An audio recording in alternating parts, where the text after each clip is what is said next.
Sebuah kisah mahakarya terbaik dari S.H. Mintarja yang sangat populer di masanya berlatar belakang kerajaan Singasari. Dengan bangga kami persembahkan kepada sahabat Permata TV tercinta semuanya dengan judul Kisah Pelangi di Langit Singasari.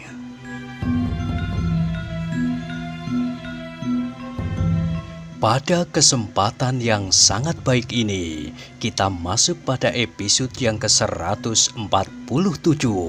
Selamat menikmati.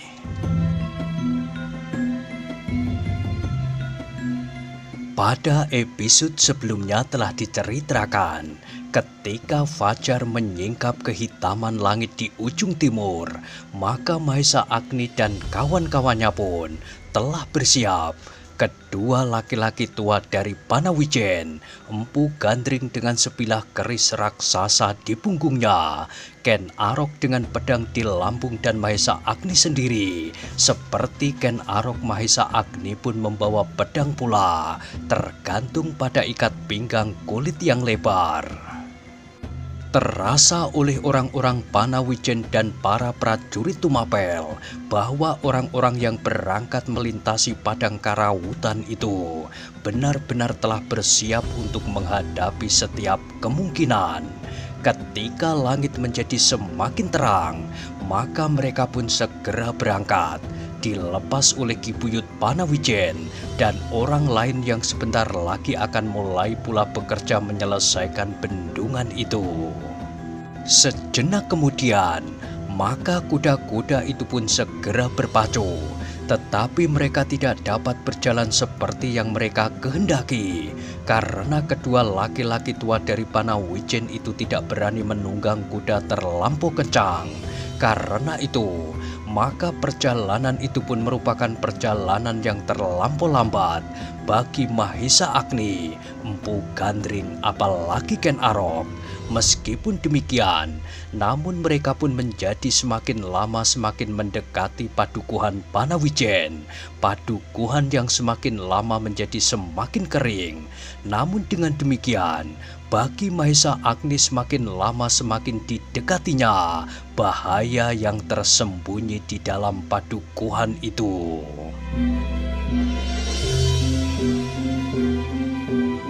Kepu Sindet dan Wong Sarimpat telah menunggunya dengan sepenuh harapan tentang berbagai keuntungan yang akan mereka dapatkan dari pemerasan yang akan mereka lakukan.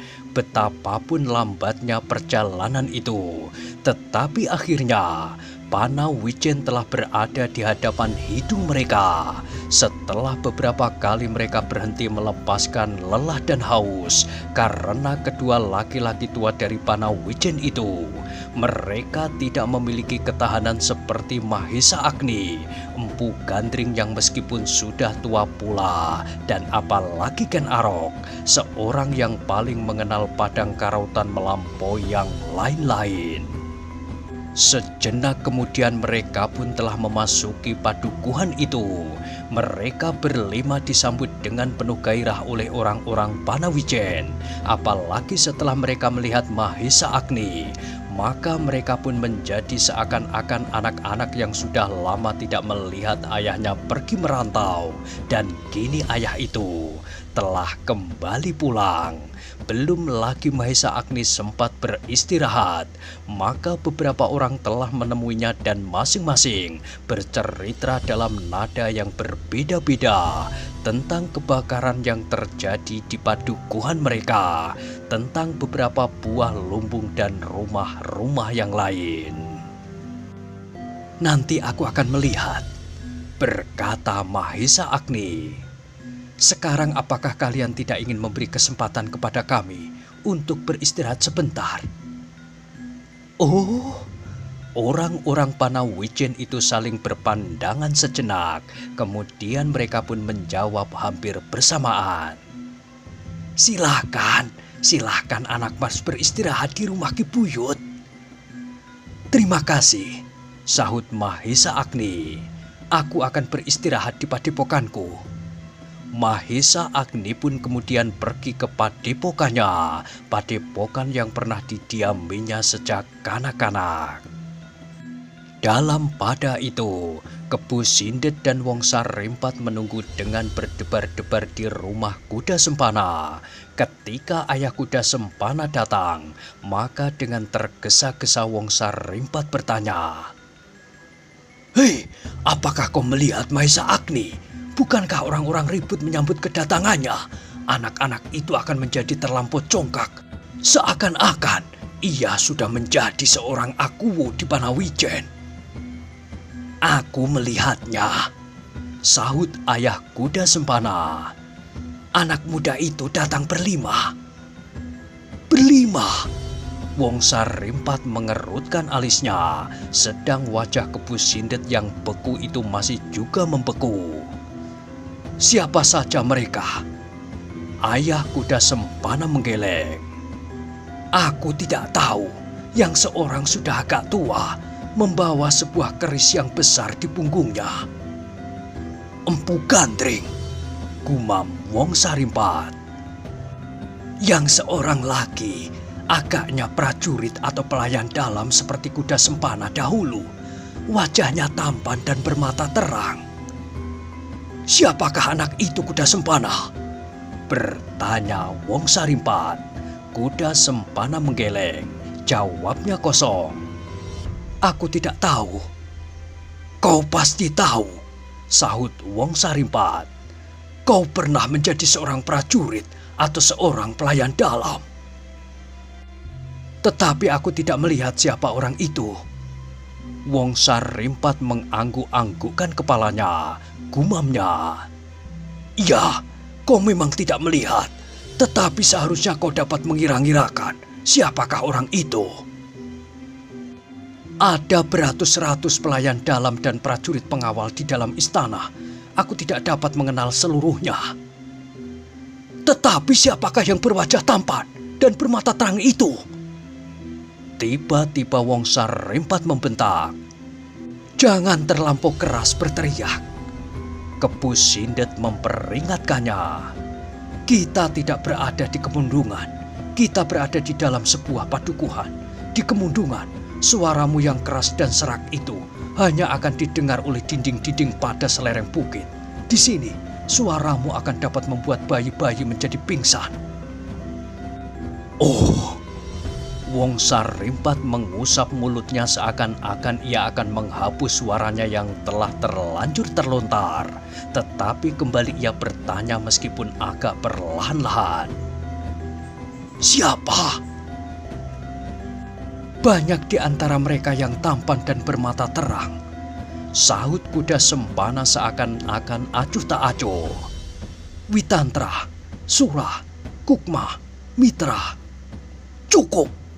Sekali lagi Wongsa Rimpat berteriak dan sekali lagi Kepu Sindet memperingatkannya. "Wongsa Rimpat, apakah kau tidak mempunyai otak?"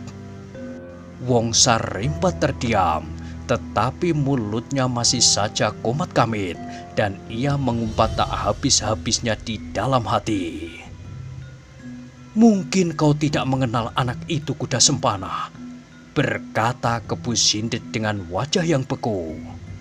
"Tetapi siapakah yang dua lagi?" Ayah kuda Sempana menjawab. "Yang dua adalah laki-laki tua dari Panawijen yang menjemput mereka." Kepu Sindet mengangguk-anggukkan kepalanya. Kepada Wongsa Rimpat ia berkata, "Kita sudah pasti siapapun prajurit muda itu, tetapi ia bukan orang-orang yang wajib kita perhitungkan. Kau dapat menahan Empu Gandring, dan aku akan melarikan Mahesa Agni." Wongsa Rimpat mengangguk-anggukkan kepalanya. "Kemudian kau lebih baik meninggalkan Empu Gandring. Ia tidak akan dapat menyusulmu. Kudamu pasti lebih baik daripada kudanya." Wongsa Rimpat masih mengangguk-anggukkan kepalanya. "Kalau anak muda yang seorang itu mampu membuat perlawanan, maka sementara kuda Sempana harus mengikat Mahesa Agni dalam perkelahian. Hanya sebentar, Aku akan membunuh prajurit muda yang tampan itu. Aku tidak tahu siapa ia. Tetapi kalau ia mencoba menghalang-halangi aku, maka terpaksa aku akan membunuhnya." "Baik," geram Wong Sarimpat. "Aku akan membunuh Empu Gandring, tidak hanya sekedar menyingkirkannya dari Mahesa Agni." "Kau tidak perlu membual, Wong Sarimpat," berkata Kepu Sindet.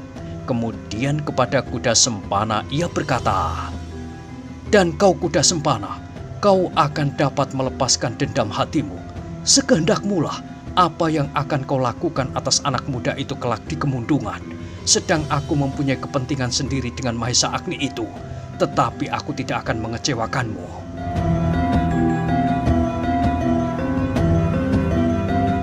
Sementara itu, setelah Mahesa Agni dan kedua orang lainnya, Empu Gandring dan Ken Arok, beristirahat sejenak, minum air legen yang manis langsung dari bumbung yang diturunkan dari teresan pohon nyiur, dan sedikit makan beberapa jenis makanan, mereka pun segera pergi ke tempat kebakaran. Mereka melihat beberapa lumbung dan rumah terbakar hampir musnah. Abu yang lembut masih saja berhamburan, disentuh angin yang agak kencang. Di sana sini masih teronggok reruntuhan yang tersisa. Mahesa Agni, Empu Gandring dan Ken Arok melihat sisa-sisa kebakaran itu dengan seksama, sementara beberapa orang mengerumuninya dari kejauhan. Tiba-tiba Empu Gandring yang tua itu mengerutkan keningnya. Ia melihat beberapa hal yang kurang wajar menurut penilaiannya. Karena itu, maka digamitnya Ken Arok dan dipanggilnya Mahesa Agni mendekat. "Kau lihat onggokan abu di sini?" bertanya Empu Gandring. Kedua anak muda itu mengangguk. "Dan kau lihat rumah sebelah yang belum terbakar habis?" Sekali lagi keduanya mengangguk. "Aku akan menyebutkan suatu kemungkinan, tetapi aku tidak dapat memastikan kebenarannya. Kalau menurut dugaanku, maka lumbung ini pasti lebih dahulu terbakar dari rumah itu. Bukankah di sisi sebelah ini kebakaran agaknya lebih sempurna dari sisi yang lain?" "Iya," sahut Mahesa Agni. "Tetapi rumah itu terbakar di sisi yang berlawanan dari lumbung ini. Kalau rumah itu terbakar oleh api yang menjalar dari lumbung ini, maka sebelah yang terdekat dengan lumbung inilah yang akan terbakar lebih dahulu. Tetapi bukankah yang terjadi sebaliknya? Justru yang di sisi ini, rumah itu masih tersisa meskipun tinggal seonggok kayu." Kedua anak-anak muda itu masih mengangguk-anggukkan kepalanya. Mereka segera dapat mengambil kesimpulan bahwa api yang membakar rumah itu bukanlah yang menjalar dari lumbung ini. Kenyataan yang kecil itu telah cukup membuat mereka bercuriga. Apakah mungkin karena panasnya udara timbul api dari dua tempat yang berbeda, yang hampir bersamaan telah membakar dua macam bangunan itu? Dalam pada itu terdengar Ken Arok berdesis, "Ada tangan yang menyalakannya." Empu Gandring mengangguk-anggukkan kepalanya, sedang mata Mahesa Agni kini menjadi menyala seperti api yang membara. Terdengar giginya gemeretak, dengan dada yang berdentangan ia menggeram. "Aku sependapat, ada orang yang mencoba mengacaukan kerjaan kita." "Jangan kau tanggapi dengan hati yang gelap, Agni. Adalah sudah menjadi kebiasaan bahwa setiap kerja yang baik dan bermanfaat, apalagi kerja yang besar, pasti akan ditemuinya berbagai macam rintangan dan gangguan. Kini kau juga menjumpai rintangan dan gangguan itu. Jadi apakah kita akan membiarkan saja mereka itu, Paman?" "Tentu tidak, Agni. Tetapi hati kita harus tetap jernih supaya kita tetap dapat melihat dengan terang. Kita harus pasti siapakah yang kita hadapi."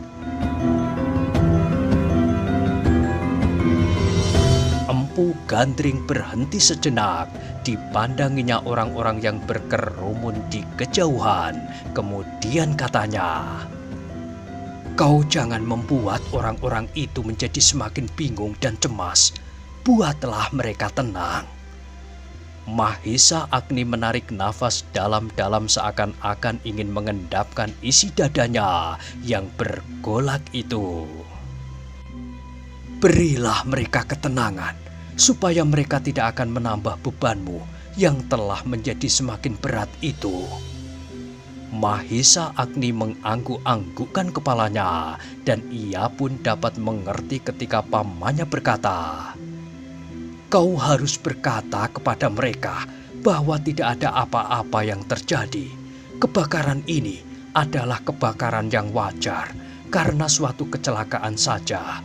Dan kau harus menyampaikan kepada mereka kesanggupan Angger Ken Arok adalah lebih baik apabila Angger Ken Arok menyampaikannya sendiri." Mahisa Agni pun kemudian memandangi wajah-wajah yang memancarkan kecemasan dan ketidaktentuan. Namun kepala anak muda itu masih saja mengangguk-angguk. "Baiklah," gumamnya.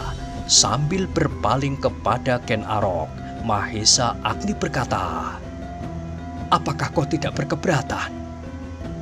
Aku mendahului keputusan Aku Tunggul Ametung, tetapi aku yakin bahwa demikianlah yang akan terjadi.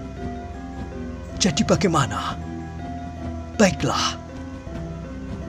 Ketiganya bersama dua laki-laki yang menjemput mereka ke padang karautan dan beberapa orang tua yang menunggu mereka agak jauh di samping bekas-bekas kebakaran itu pun segera menemui orang-orang Panawijen.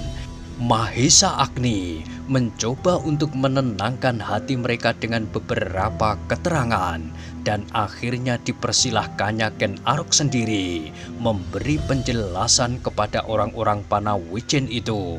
Agaknya kesanggupan Ken Arok telah dapat memberi mereka ketentraman. Mereka tidak lagi digelisahkan oleh masa depan yang mengerikan, bahaya kelaparan yang selalu menghantui mereka beberapa hari terakhir. "Aku telah mengirimkan 2 orang prajurit ke Tumapel," berkata Ken Arok. "Mudah-mudahan mereka segera datang sebelum padi yang terakhir kalian masukkan ke dalam lesung. Maka pasti telah datang padi dan jagung dari Tumapel.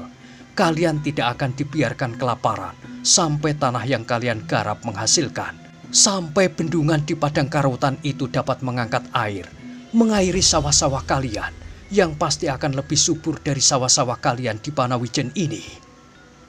Alangkah lapang hati mereka, meskipun daun-daun di padukuhan mereka menjadi semakin kuning dan berguguran, namun hati mereka menjadi tentram. Tetapi tidak demikian dengan Mahisa Agni sendiri. Hatinya selalu diganggu oleh kemarahan dan kegelisahan, meskipun ia tidak tahu bahwa Kepu Sindet dan Wong Sarimpat saat itu berada di padukuhan itu pula. Sebenarnya bukan saja Mahisa Agni yang menjadi gelisah, tetapi juga Empu Gandring dan Ken Arok. Dugaan mereka atas timbulnya kebakaran karena kesengajaan telah menumbuhkan berbagai persoalan di dalam dada mereka. Itulah sebabnya, maka setelah mereka kembali ke padepokan dan beristirahat di serambi samping, maka senjata-senjata mereka tidak juga terpisah daripada tubuh mereka. Empu Gandring yang melihat kekuatan-kekuatan yang seimbang dengan dirinya yang menurut dugaannya adalah Empu Soto, Kepu Sindet dan Wong Sarimpat membiarkan kerisnya melekat di punggung meskipun ia sedang duduk menikmati beberapa macam makanan padepokan Panawijen. Sedang Ken Arok meletakkan pedangnya di pangkuannya.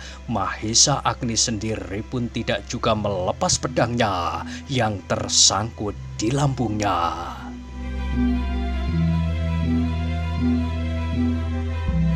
Beberapa orang cantrik yang masih tinggal di padepokan itu sibuk menyediakan makan dan minuman mereka. Salah seorang dari mereka bertanya kepada Mahisa Agni, Apakah aku dapat menyimpan senjata-senjata kalian? Mahesa Agni menggeleng. Jangan. Cantrik itu terdiam, tetapi wajahnya menjadi kecut. Terbayanglah suatu pertanyaan di dalam wajah itu. Kenapa senjata-senjata itu tidak juga ditempatkan? Namun cantrik itu tidak mengucapkannya. Sementara itu, cahaya di langit pun menjadi semakin lama semakin merah. Mega yang berarak-arak dan awan yang seolah-olah tersangkut di langit memantulkan cahaya matahari yang hampir tenggelam. Dan memancarlah layung di langit itu, warna yang tajam menusuk ke dalam serambi samping padepokan Panawijen. Warna itu seolah-olah menambah kegelisahan yang tersimpan di dalam dada Mahesa Agni, Empu Gandring dan Ken Arok. Warna itu seperti tajamnya ujung senjata yang berputar di langit, disoroti oleh cahaya senja. Tiba-tiba, Mahesa Agni berdiri dari tempatnya. Perlahan-lahan ia melangkah sambil berkata, "Aku akan ke sanggar sebentar, Paman." "Apa yang akan kau perbuat?" "Tidak apa-apa, aku hanya ingin melihat sanggar guruku yang telah lama tidak dipergunakan." Empu Gandring merasa heran. Padepokan ini adalah padepokan Guru Mahesa Agni. Tetapi untuk melepas Mahesa Agni pergi dari sisi sebelah timur ke sisi sebelah barat terasa begitu berat. Seakan-akan Empu Gandring sedang melepas seorang anak kecil bermain-main di tepi sumur. "Aku terlampau dibayangi oleh perasaanku sendiri," berkata orang tua itu di dalam hatinya. Karena itu maka dicobanya untuk mempergunakan pikiran jernihnya. Anak muda itu hanya akan pergi ke sanggar, tidak lebih dari 30 langkah dari tempat itu. "Pergilah," jawabnya. "Tetapi hati-hatilah, rumah ini sudah lama tidak kau kenal." "Baiklah, Paman."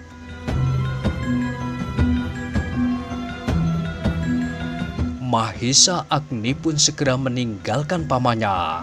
Pesan itu adalah pesan yang aneh baginya, tetapi ia merasa bahwa pesan itu sudah wajar diucapkannya. Seakan-akan anak muda itu sendiri merasa bahwa ia berada di suatu medan yang berbahaya.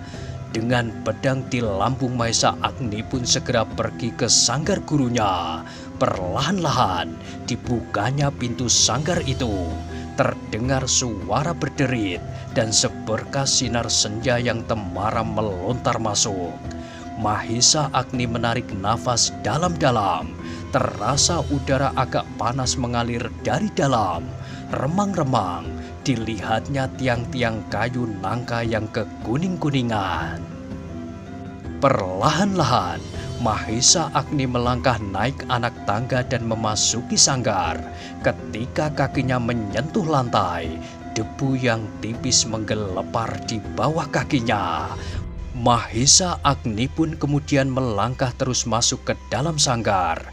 Ia tidak menutup pintunya terlampau rapat, karena dengan demikian sanggar itu akan menjadi gelap sekali. Dengan sisa-sisa sinar senja, ia mencoba mengamati isi sanggar gurunya itu. "Pusaka itu masih berada di sini," desisnya. "Tak seorang pun yang tahu tempatnya selain aku." Dengan ragu-ragu, Mahesa Agni mencoba membuka sepotong papan lantai dan meraba-raba ke dalamnya. Ketika tangannya menyentuh sebuah peti kecil, maka ia menarik nafas dalam-dalam. "Peti ini masih di sini," desisnya. Mahesa Agni itu pun segera duduk menghadap pintu sanggar yang masih sedikit menganga sambil melihat keluar. Kalau ada orang yang melihatnya, ia membuka peti kecil itu.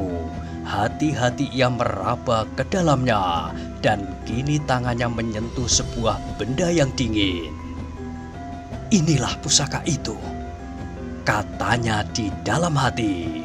Dengan dada yang berdebar-debar, diangkatnya benda kecil dari dalam peti itu. Mata Mahesa Agni menjadi bersinar-sinar ketika ia melihat sebuah pusaka kecil berkilat-kilat di tangannya. Trisula. Seperti didorong oleh tenaga yang aneh, cepat-cepat ia memasukkan trisulanya kembali, segera menutup peti itu, dan menempatkan kembali sepotong papan lantai itu pada tempatnya, dan mengembalikan semuanya seperti sedia kala. Tak ada bekas apapun yang ditinggalkannya, tak seorang pun tahu bahwa ada sepotong kayu lantai yang dapat diangkat dan di dalamnya tersimpan pusaka itu. Sejenak kemudian Mahesa Agni duduk terpekur. Di luar senja menjadi semakin beringsut menjelang malam. Langit yang kemerah-merahan menjadi semakin kelam dan sanggar itu pun menjadi semakin gelap. Empu Gandring dan Ken Arok masih duduk di serambi samping. Mereka hampir tidak bercakap-cakap sama sekali. Kepala mereka tampak terpekur ketika seseorang memasang sebuah lampu dinding di samping mereka. Mereka hanya menganggukkan kepala sambil bergumam, "Terima kasih." Namun sesudah itu mereka terdiam kembali. Yang kemudian bertanya adalah Ken Arok. "Paman, kenapa Mahesa Agni terlampau lama berada di dalam sanggar itu?" Empu Gandring tidak segera menjawab, meskipun sebenarnya hatinya sendiri selalu diliputi oleh kegelisahan. Dipandanginya warna-warna yang kelam di halaman, tetapi agaknya tak satu pun yang dilihatnya.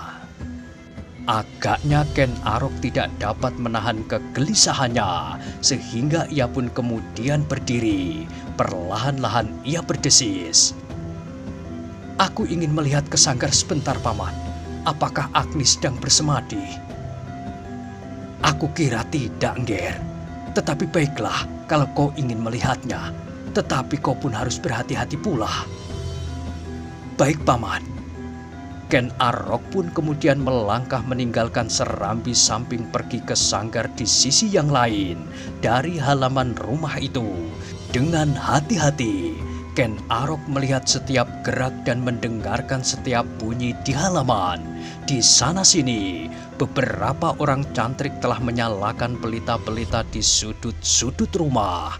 Ken Arok berhenti beberapa langkah dari sanggar.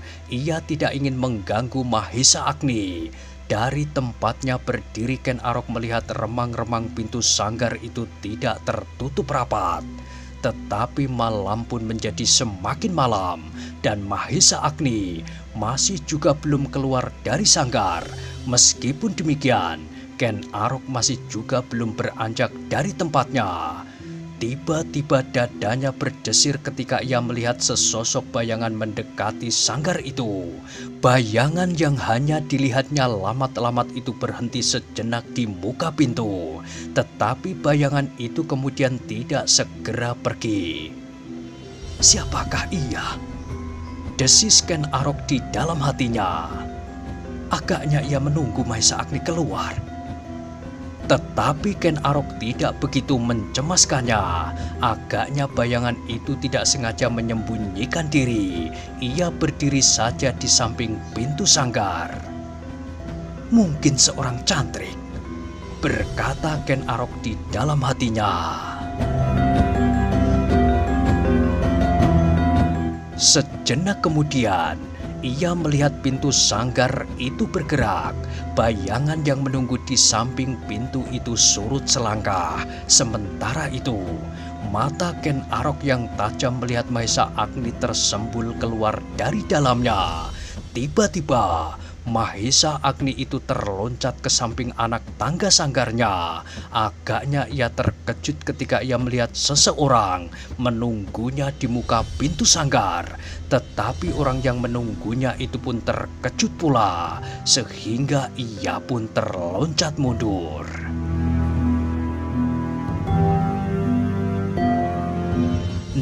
Nah, bagaimanakah kisah selanjutnya? Silahkan ikuti terus kisah Pelangi di Langit Singasari pada episode berikutnya.